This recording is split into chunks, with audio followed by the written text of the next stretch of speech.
التماس مایلکه یکم سویدن با فکر بسیار باجدت کردیم اونا شناس آشنای مگزین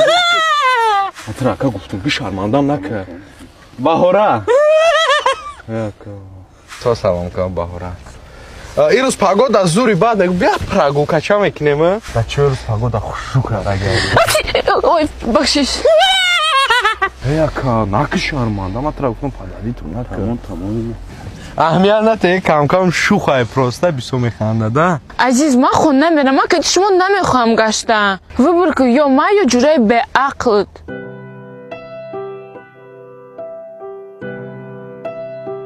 ای نمی راست میگه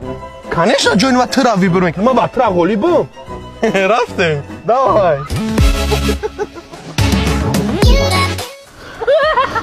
Mother